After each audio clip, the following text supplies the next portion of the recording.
Little introduction to who we are, where we came from. So we launched the product about 5 years ago. We have around 450 customers around the world. A customer is a company. We only sell to companies.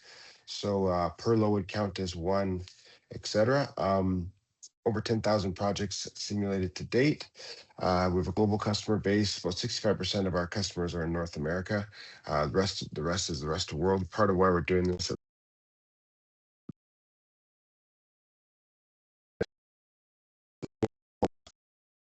covering Australia and New Zealand and APAC. And we have about 80 institutions that are using cmBuilder as part of their curriculum and in the various student competitions, which is nice. We're really proud to be supporting the educational process of the future of construction planning, but also a little bit of an ulterior motive that we want these young bucks getting good at the platform so they can apply it to work for folks like you and know how to use the platform. So obviously that's a big part of it as well. Okay, so let me launch in. I'll give you the elevator pitch. So cmBuilder is a fully web-based visual construction planning software. So we're really trying to take the things that keep superintendents and project executives, project managers up at night and put it into a product that solves that problem. So things like, where are the access points going to be in the site? So the first use case around visual planning is logistics planning, like crane location, hoist location, access,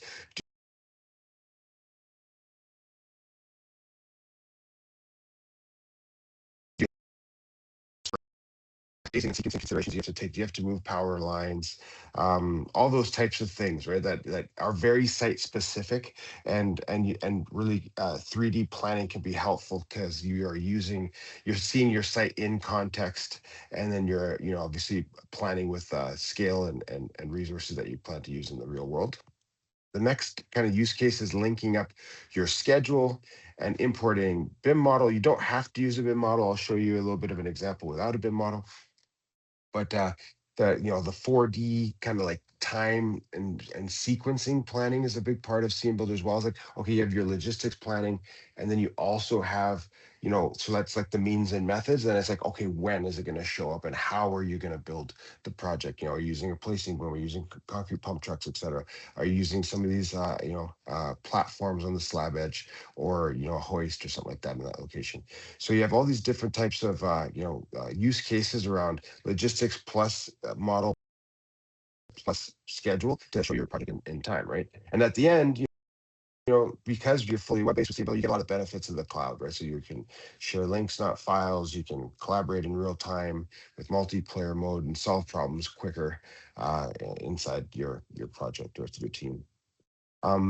So this is like starting with the finish. I'm going to show a couple other quick examples here of completed projects. This is an example of a project that had no BIM models at all. So sometimes in early planning, you're just going to get drawings.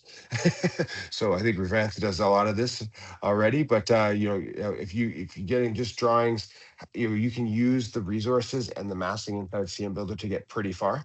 So things like kind of just visualizing phasing of this multifamily project.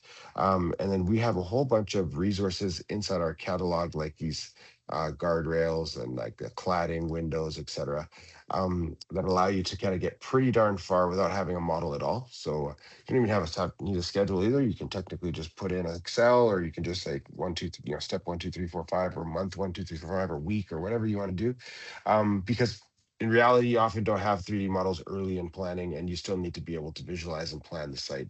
So this is a great way to do so. And then if you do get a BIM model later, you can just swap it out, right? And just keep your milestones and your sequences in there, but have more detailed information from your Revit model or your BIM model coming through the design team.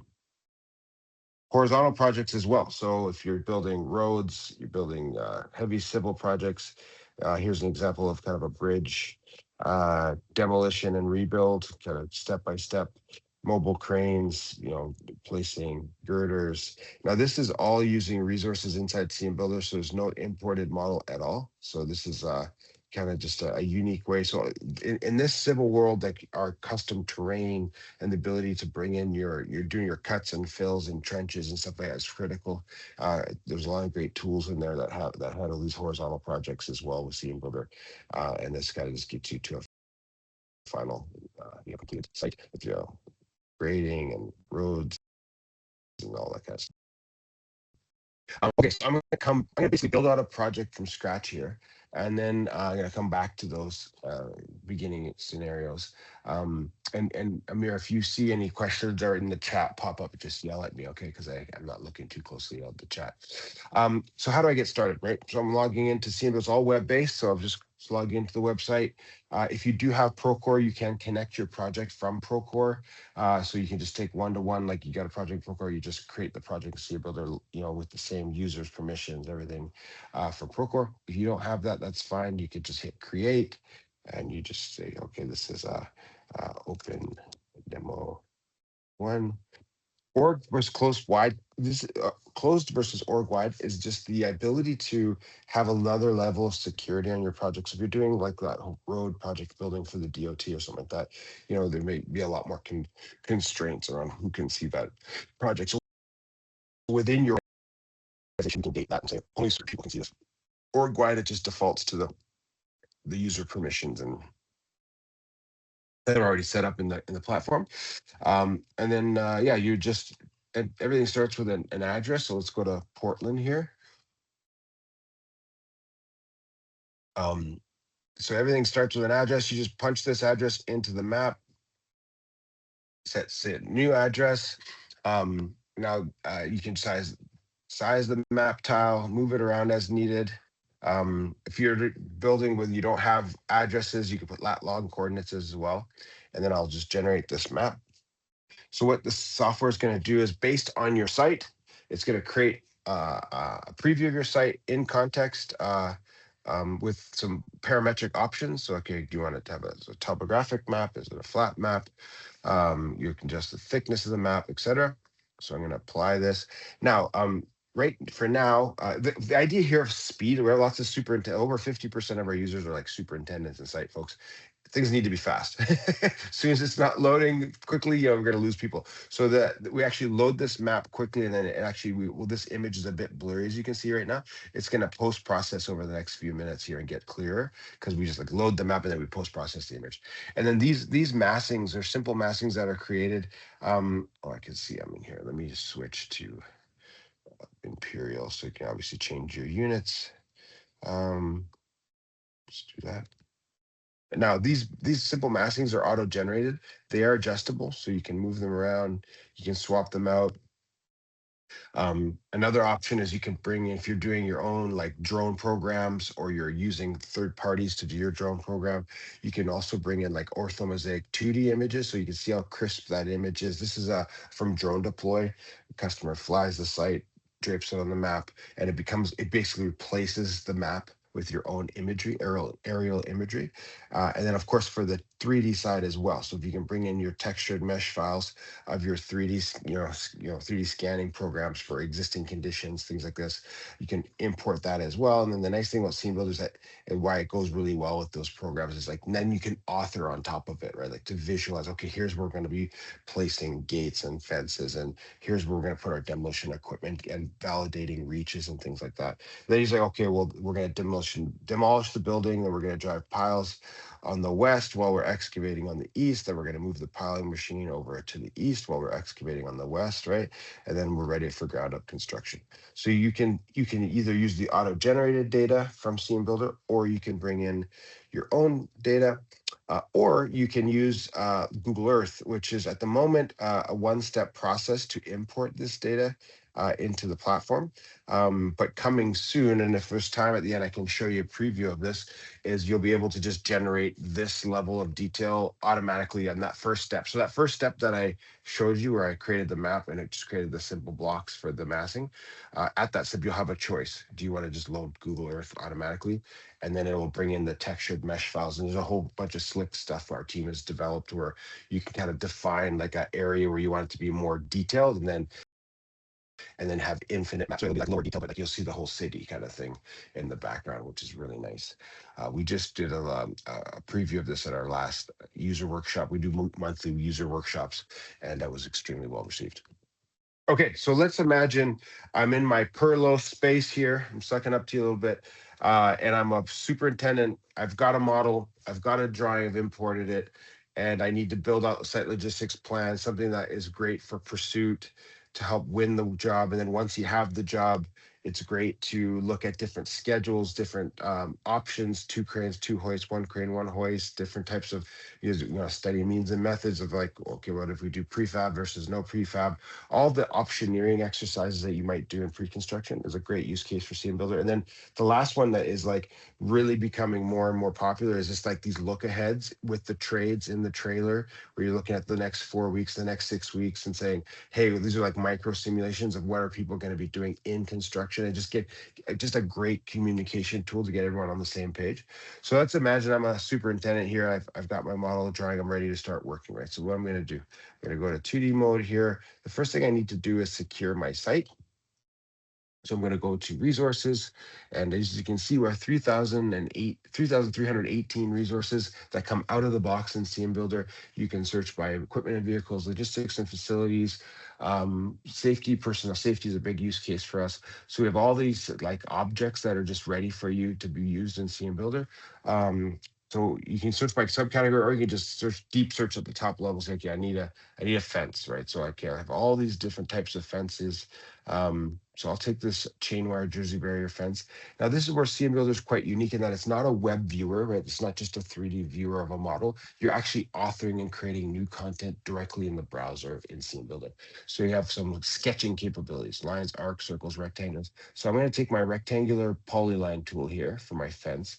Now, using my drawing as a reference, I'm going to sketch a polyline. I'm going to say, okay, this is where my fence is going to be. Oh, I just realized I'm back to metric. I know we have some people from Europe that was signed up today, so I wasn't quite sure. But I think mostly everyone here is in America, so I'll take Imperial.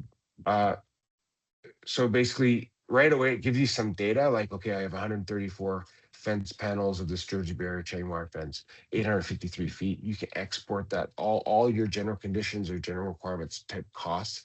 The data of counts and lengths by milestone can be exported to Excel after you put in your costing information. So that's nice. And then if I go back to 3D mode, as you can see, it's how easy it is to create a fence. And then as you can see, I'm sucking up to you a little bit here. I've got your logo. There's a whole central feature for this. So obviously I just found this online. It's not the nicest. You can get like a better quality one in there. But when you're going to do these simulations, you can put your client's logo on there. You can have that on the fence, let's say on the hoarding, and then you have the logo showing up in the crane for yourself, trailers, etc. All the resources can be branded the way that you would have them in the real world. So you're building like a light digital twin of your construction site logistics. Next thing I'm going to think about is gates. So I need access to this site. So I'm going to search this double sliding gate. This is what we call a guided resource. It's going to snap automatically to the fence. When I hit confirm, it moves fully scale. If I use my hotkey A, I can just adjust it here.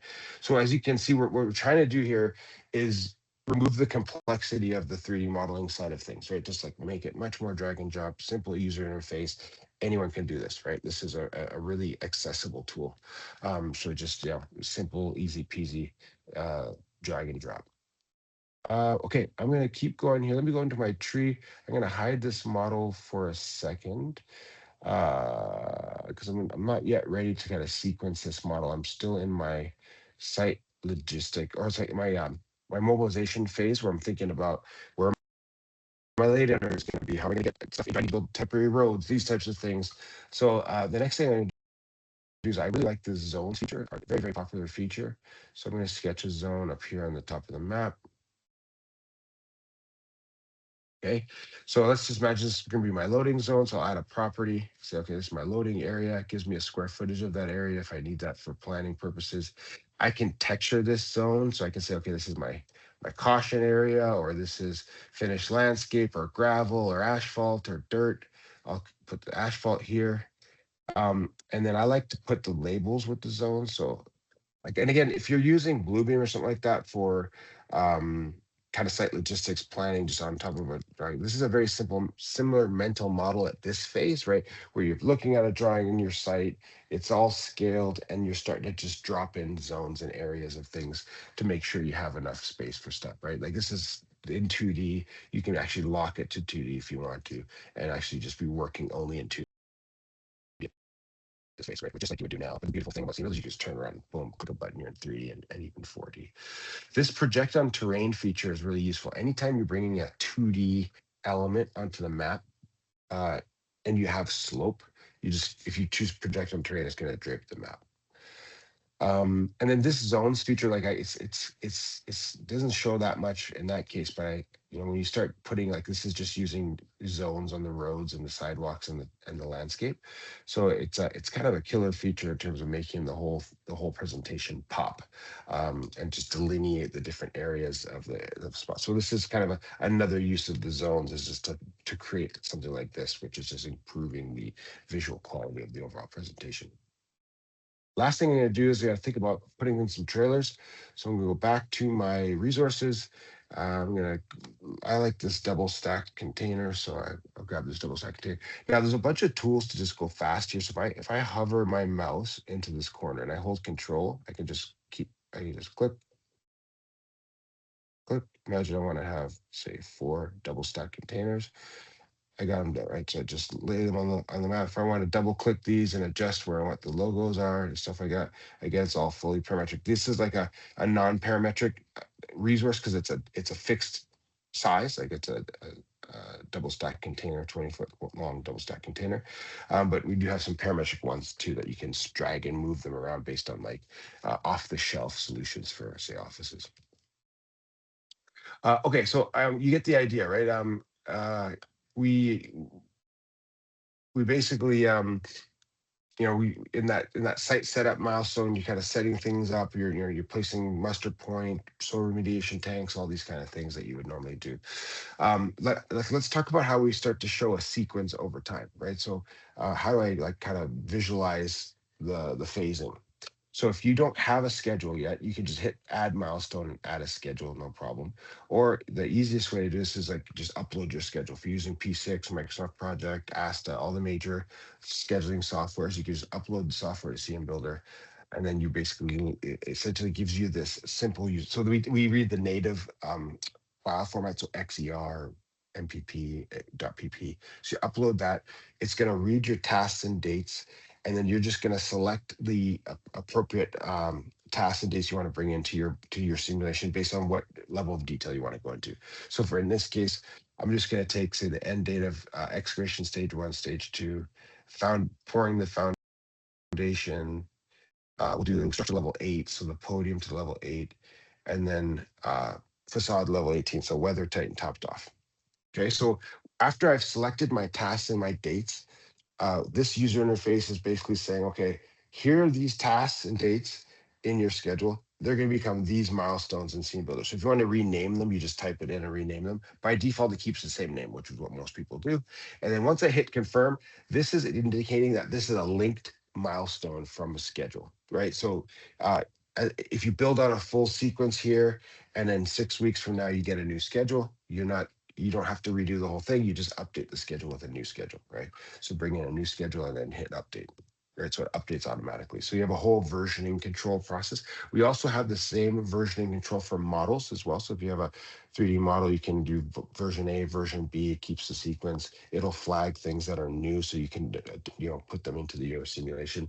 That's what our ACC integration does as well. So we have an Autodesk Construction Cloud integration that's focused just on that model management piece as well.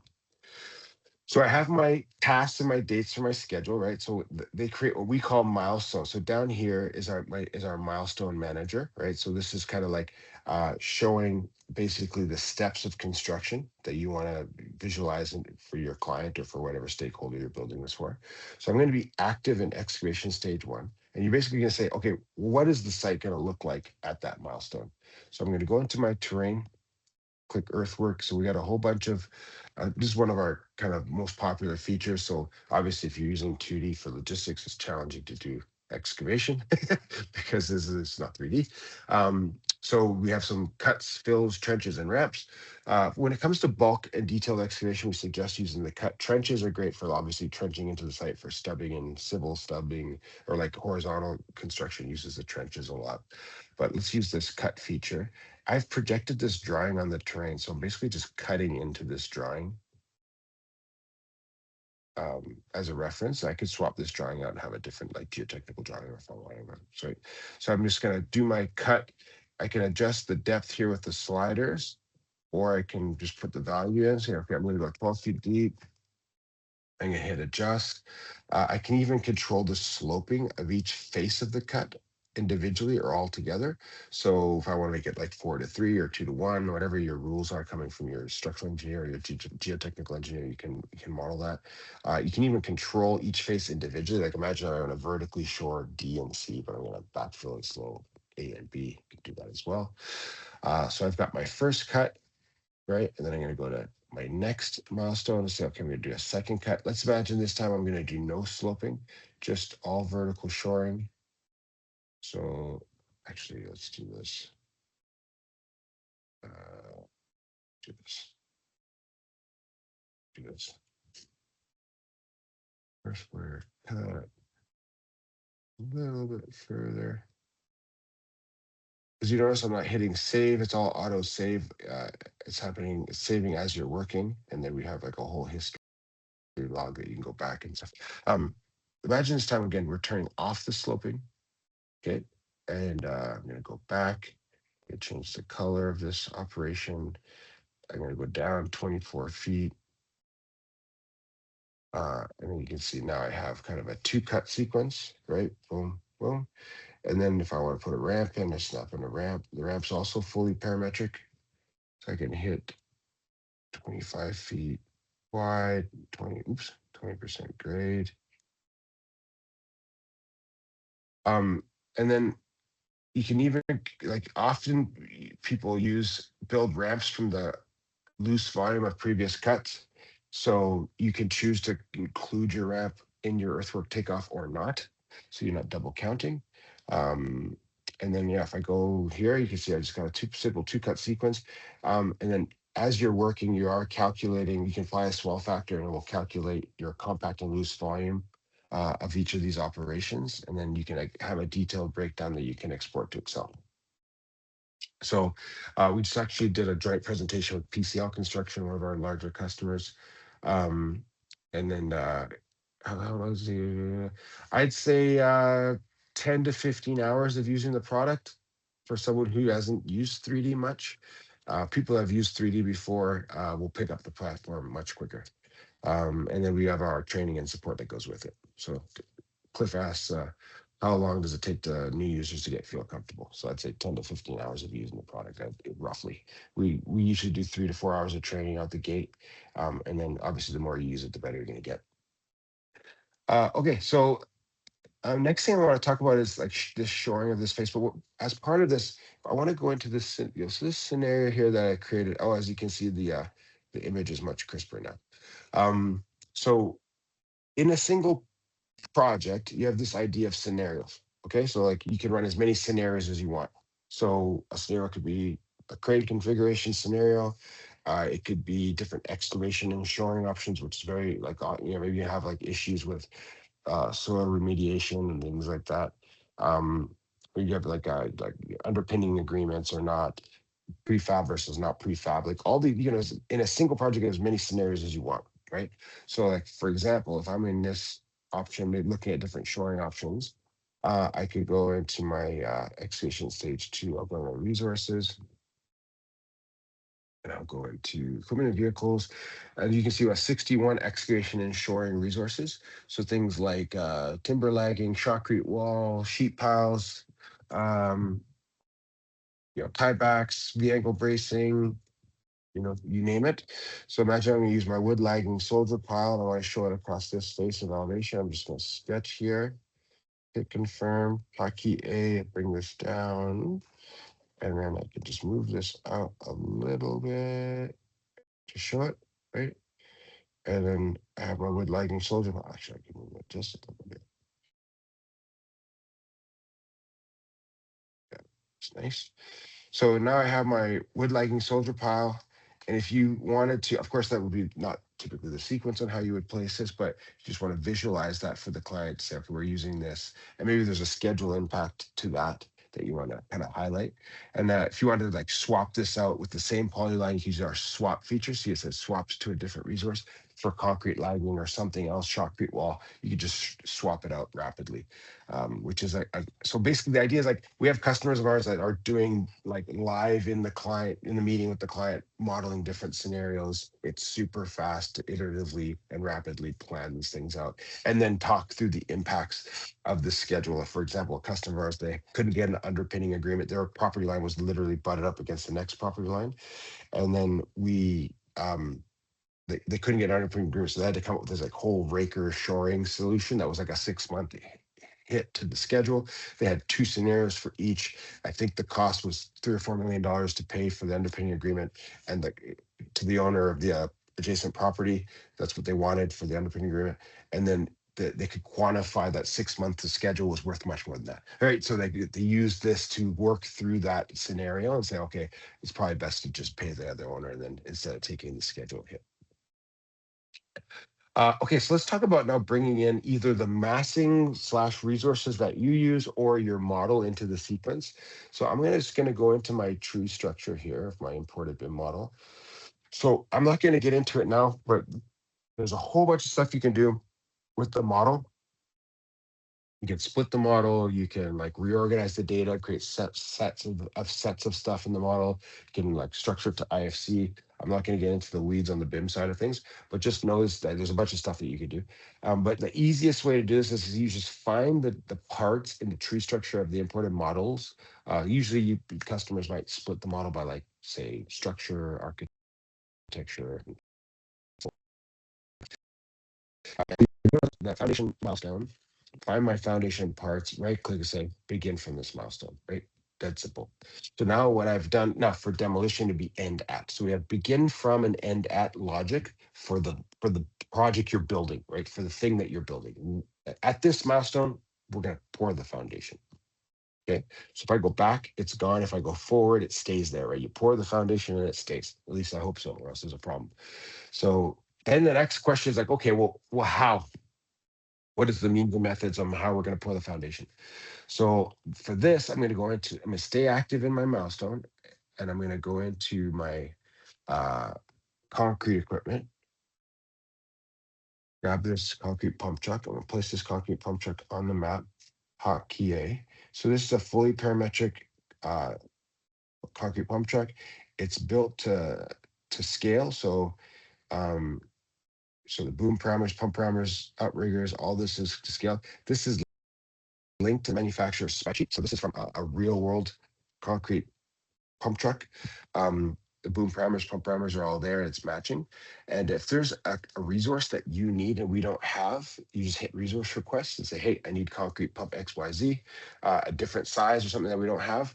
And we put it in the catalog for you, and this comes to your subscription. So this is how we've gotten to 3,000. We have customers all around the world every single day just asking for requesting stuff, and we're just popping in the catalog for. And the idea is that it goes in there and then that's in there for everyone, right? So usually for premium and up, it's like 2 weeks or 1 to 2 weeks turnaround time. Standard's a little longer than that, but we do prioritize by our subscription. I'll talk about the subscriptions at the end. But if there's something you need, just request it. We add it to the catalog for you, right? So I have my concrete pump truck or here, and then I can grab a couple of concrete mixers. I'm going to place this on the map, hit rotate. If I hold shift, it will stay planar, so I don't have it in the map. Can move this forward. Again, control C, control V. So we have a whole bunch of tools to go fast. Let's place two concrete mixer trucks.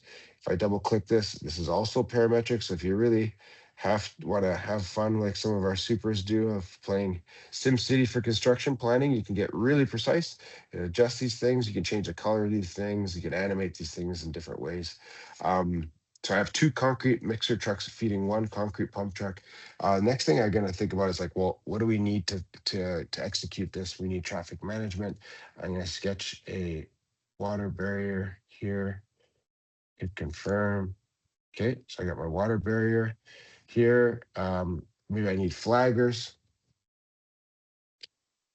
So I'll grab a flagger, place this in the map. So here's my Perlo flagger here. And then signage is the same thing. So we have a whole bunch of signs that you can just drag and drop here. see, right, yeah, sign. So arrows, signage, cones, zigzags, all the things you would need that are available here. And then I wanted to show you something that the team did, which is pretty clever. If I double click this fence, we have this icon view concept.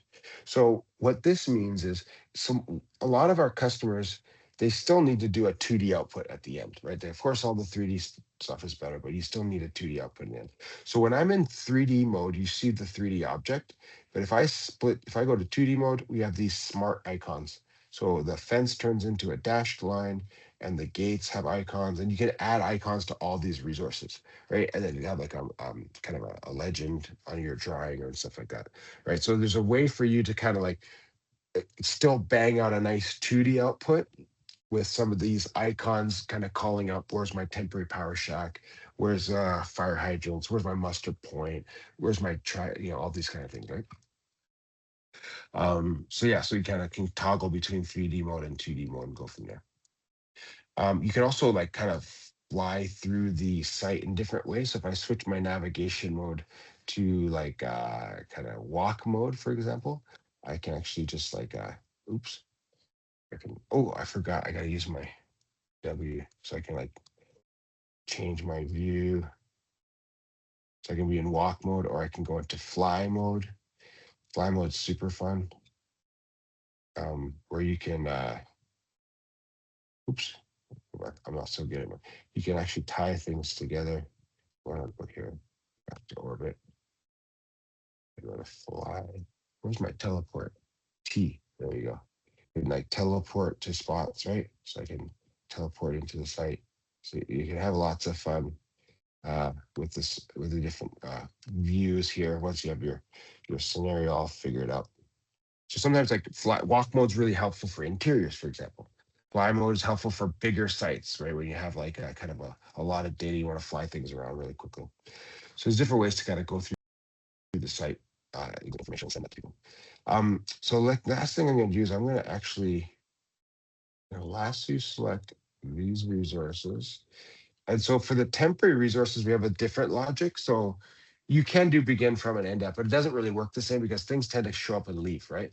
So for example, this is foundation, all these objects in my foundation, I want this configuration just to pour the foundation. And after that, we're going to use a placing boom or something like that.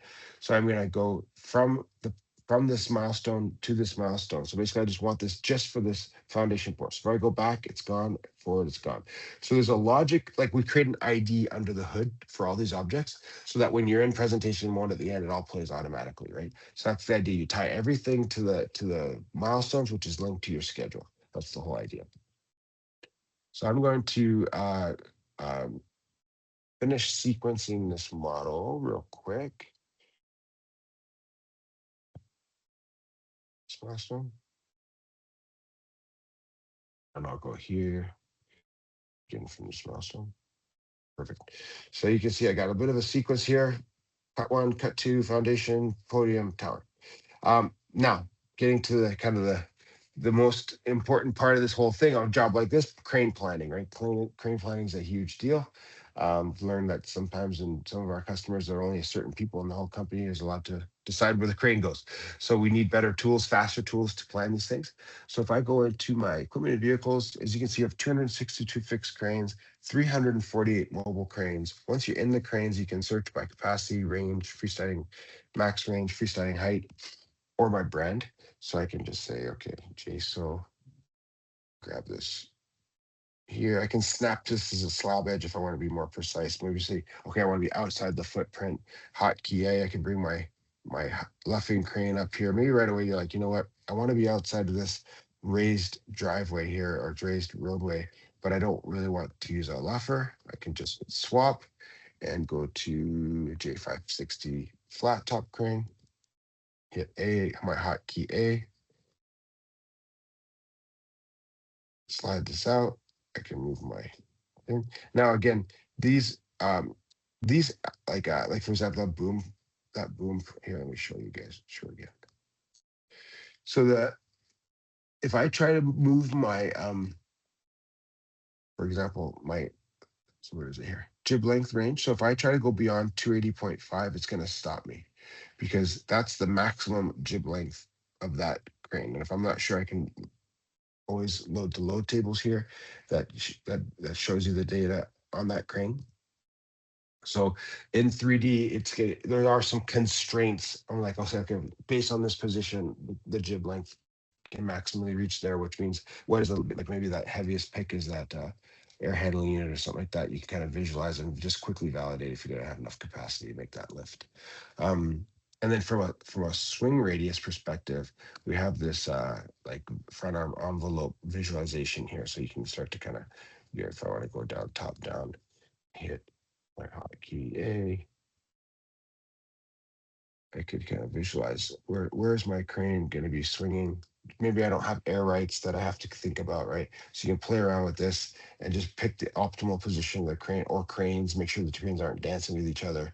You can even sequence that that radius envelope to your milestone. So you can have like one of your milestones be like, okay, here's my plan view of my crane with the swing radius and where the hoist is going to be relative to the crane and all that kind of good stuff. And then inside each of these, like think of this milestone, like if I have a kind of a presentation mode here where I can start to put durations to this thing and it can start to, I can actually, do things like capture the angle, save camera, and I can move those, like say if I want to go into my next milestone, okay, capture the angle over here. Okay, and if I wanted to go here, maybe capture, actually, where's my foundation point? I wanted to move into here, so I can just start to like capture my angle. I can add call outs, right? I can say, okay, 2 concrete mixers every whatever 2 hours. Start adding call outs, these things. The call outs can be tied to the milestones as well. Right. And then as I'm kind of moving through I can even set durations. I can actually it's going to move the cameras around like that. So I can kind of like start to take my stakeholder on a bit of a journey here, right? So I can start to kind of move the cameras around, make animations, right? Make make growth profiles, like the slabs can be growing or shrinking based on pouring the slabs or demolition the building, right? So there's a bunch of stuff you can do. You can adjust the time of these things. So if I double click and move this out, okay, make this a slower transition, right? There's a whole bunch of stuff you could do to set up my final presentation and make it look really nice. So if I come back to this first one that I showed you, what can I do at the end, right? What can I get to the end? So I go to export and share. I got resource QTO, so you can export all the resources, like I said, by uh, by count, by milestone, and by length. So lengths of fences and stuff like that. You can also export videos, so you can create like high res, like nice export videos. 2D outputs as presentation slides, current view. This is like PDF and PNG that you could put into a title block and submit. And then by far the most popular is you can just create a live link. So if I lock this link to presentation mode, or there's a bunch of stuff I can do. I can change the visual settings on this thing. I can adjust a bunch of things. But I'm just going to copy this link, and actually I can send it to you if you want to try this out yourself. So I can just share that link with anyone on my team. So this is a link that doesn't need any credentials. Like you don't need to have an account with cmBuilder. It's a shared link that you can send to the team. So you can put it in your Procore page or your project management homepage. And then anyone who gets that link is going to get an experience like this, right? So when it loads, it has a play button, and then all those camera angles, call outs, any animations you have, right? So it's all like this is showing kind of a static swept path of getting a truck into the site. Okay, gate B, gate A. There's also, you can do dynamic swept path planning. So you'll see a truck show up in a second. So I'm not touching anything here, right? So basically it's running through all those milestones I've created and kind of snapshots in time of how the projects can be built in sequence with what resources and stuff like that. And then here I have a little rule to make the slabs grow. and flash green. So this is just like a much more dynamic and interactive experience than say a static video. Videos can be nice and 2D outputs can be nice too, but you can include this live link as well, because the nice thing about this is like, so what, for example, this milestone, if I come down here, I can hit pause, and now it just becomes like a 3D and 4D model viewer on the browser, right? So that your customer can actually, your client can actually fly around the model, and they can kind of experience it in 3D and 4D as well, which is kind of a cool thing. But yeah, so this is for example, the 2D view we have of the site as well.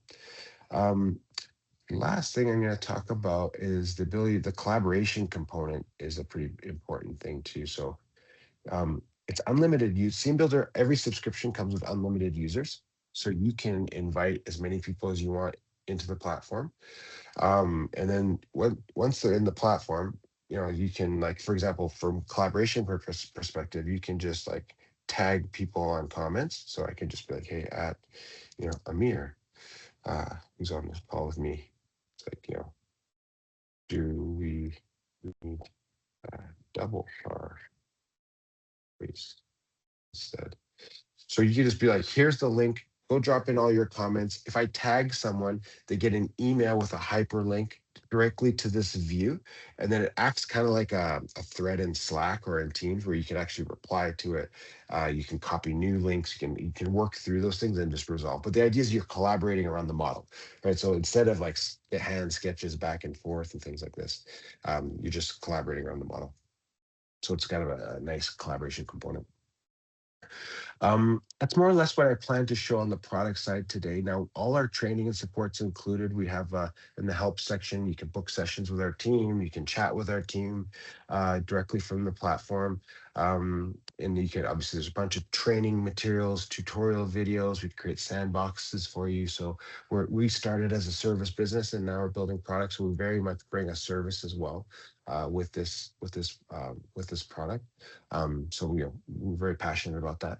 And then the money side. So what's the price? So if I go here, we have basically, you choose your subscription feature set. So standard or premium to get started. Standard just under $5,000 for the whole year for the whole company. So it's pretty reasonable to get started. Unlimited users, and it gives you all the basic stuff that you need to use to build kind of 3D and 4D site logistics plans. Premium has some kind of presentation quality improvements. So the branding, the textures, the presentation mode, some of those things that are nicer for pursuits, let's say. Advanced duplicate is the ability to copy some stuff from one scenario and put it into another scenario. Single sign-on is an IT thing where you can hook up your own IT authentication. And then unlimited resource requests is basically a prioritization of the premium of those resource requests. Again, standard, we do them as well, but they're just at the lowest priority. So it's 5,000, just under 10,000 to get started, just under 5,000, just under 10,000 for the whole company for the whole year. And then the way it works is, because we don't charge by seat, you can have every single person in your company and on all your projects. You just invite people. There's no user concept. You start with a capacity of 5 active projects. So what is an active project? If I come back here to this demo project here, an active project is like read, write, you're sending links, it's active, right? The minute it's not active anymore, you can just archive it, and there's no cap on archived projects. Archived is read only, so you can still go through the milestones, the simulations. It's great for presentations. You can still show it. It's just that you can't make live changes, right? And then you can unarchive at any time as well, so it doesn't lock or anything like that. So you have a capacity of 5 concurrent active projects. Think of it that way, and as many archived projects as well. So you got 50, 60, 100 projects. Just 5 of them are active, and the rest are archived at the time. And then if you ever want to add a pack of 5, it's $4,200 per year for 5 active projects, prorated. So let's say in 6 months from now, you are like, hey, I want to have 10 active projects concurrently. You would pay $2,100, the prorated amount, and now you have 10 active projects, right? So you can scale up as needed or just stay where you're at. But 5,000, 10,000 to get started. That's more or less what I had today. Do you have any questions? Feel free to pop it in the chat, or you can just unmute and ask from there. Any questions? Play this one too. Yeah, hi, this is Eric with Perlo. Hey, Eric. Hi, how you doing? I do use SketchUp to make models oftentimes before a project starts. And um, can you import a SketchUp model into yours? You can, yeah, yeah. So we take the IFC4 out of SketchUp, works the best. So you can just import SketchUp models. A lot of times the design team will use SketchUp. And then you can kind of build around that too. So yeah, if you've already started using, if you've used SketchUp in the past to do stuff like this, I think you'll be probably able to pick up cmBuilder very quickly.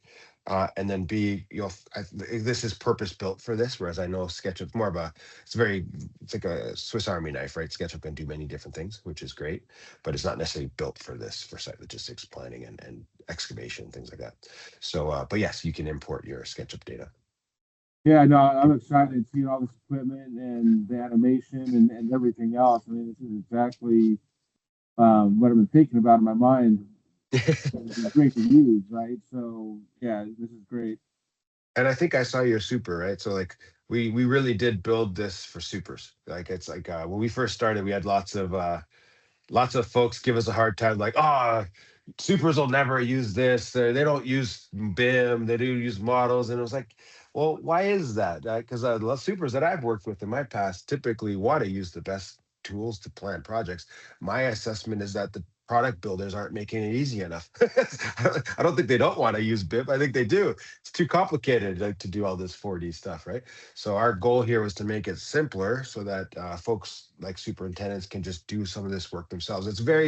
What I've learned is very powerful for the person who's actually going to be in the trailer and build the job to have built it in their head first, which sounds like what you're doing, and then a little bit in SketchUp, but then also build it on the screen, validate it, communicate it to the team, and then go build it live, right? Like, to me, this is like simulate before you build is very powerful. So I'm really glad you're able to join today. Any other questions before we let you go? So that was Hey, my only question. And then I can't remember the name of the person who introduced me to this. It's a member of your company, but they said you Oh might yeah, have an event in Portland or close by next year, first part of the year, maybe. yeah. So I think it was Scotland, maybe, or I'm not sure. But we are gonna host. So we have our own site plan summit, like, user conference here. Let me get out of this for a second. If I go here, that we've been hosting, it's an annual thing, but it's up here in Vancouver, Canada. You got to kind of fly here. So what we're doing is we're doing a site plan series concept where we're kind of going on the road. So we're gonna do it in Seattle. I know it's a bit of a drive from the Portland area, but not too far. And then we have basically it's like a few keynote speakers, some networking, people showing the product being used, and then we have some product updates from our product team. But yeah, we have like Skanska presenting, JTM Construction, and Seco Concrete. So those are our three keynote speakers, and should be a lot of fun. So I'll send this to you if you're interested. And it's at the end of January. So if hopefully if you're interested and we collaborate together, we'd love to host you. Yeah, no, because I've been trying to sell this type of technology to the company or start using it for the last 5 or 6 years. And so I'm going to talk to some of the higher ups and see who wants to go with me and see if we can get this thing going because, Perfect. yeah, I just haven't been able to convince them to make this jump to this technology, I think. But we need to. We're going to be behind if we don't. For sure. Um, was there another person that jumped in with a question there, I think? yes. Okay. Hey, Javi. This is Revant. Hey. Hey, Meredith. How are you? I'm good. How are you? Good, thanks. Yeah. So my question is, do we anticipate of using CM Builder or playing any role in coordination or clash detection analysis in the future? Because I know in the market there are typically other products like Revit or Navisworks Manage. Yeah. So we've gotten this question a couple times recently. And one thing I've learned is, like, when it comes to product building, you kind of need to know where you're playing and where you're not playing. Hmm. So the idea of 4D clash, or like just putting the crane there, like, you'll be able to, you use the product. So you can quickly visualize, okay, am I going to have an issue with this crane location and swinging the crane Right. and things like that, which is helpful. But like traditional BIM coordination, like, hey, is this pipe clashing with this duct? There are a number of products on the market that already exist just to do Right. this, right? So Revisto, and you have like even like Celebri, and obviously Yep. Navisworks. So it is on our roadmap in the backlog. A couple of people have asked for this. So my answer is I don't know. if we do it, it will have to be in a way that is like make relevant for site logistics planning, or the types of coordination that you would do in this.